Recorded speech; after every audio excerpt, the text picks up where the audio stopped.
আসসালামু আলাইকুম।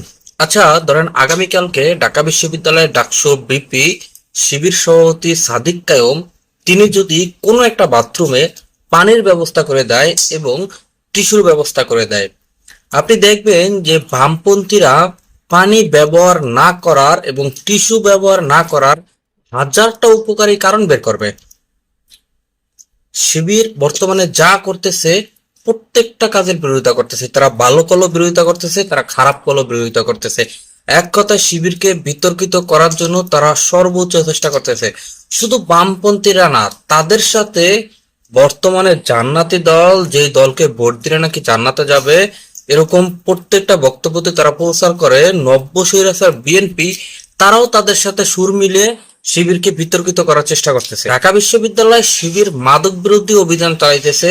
সেখানে মাদকের ব্যাপক সিন্ডিকেট রয়েছে এবং হকার যারা আছে তাদের একটা সিন্ডিকেট কাজ করে, এবং বহিরাগত বেশ কিছু নেশাগ্রস্ত ব্যক্তি ঢাকা বিশ্ববিদ্যালয়ে অবস্থান নিয়েছে।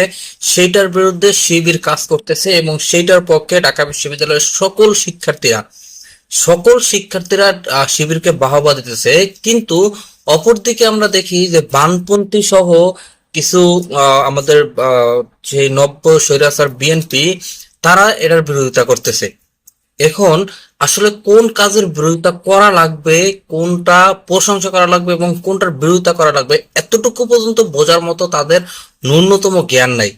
অন্যদিকে রাজশাহী বিশ্ববিদ্যালয়ের এক অধ্যাপক, তিনি রাজশাহী বিশ্ববিদ্যালয়ের রাকসু নির্বাচনে সেখানে ছাত্রী সংস্থার বেশ কিছু নেতাকর্মী তারা নির্বাচনে জিতছে এবং সেইটাকে উদযাপন করছে তারা হিজাব পরে, এবং সেই অনুষ্ঠানে তারা ভূমিকা রাখছে হিজাব পরে।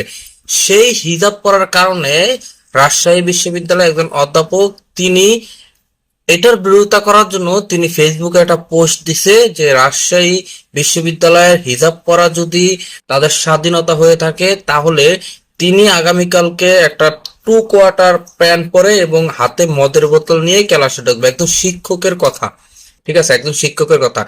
কারণ তার মদ খাওয়ার লাইসেন্স আছে, বিধায় তিনি বিশ্ববিদ্যালয়ে তিনি মদ নিয়ে ঢুকবে।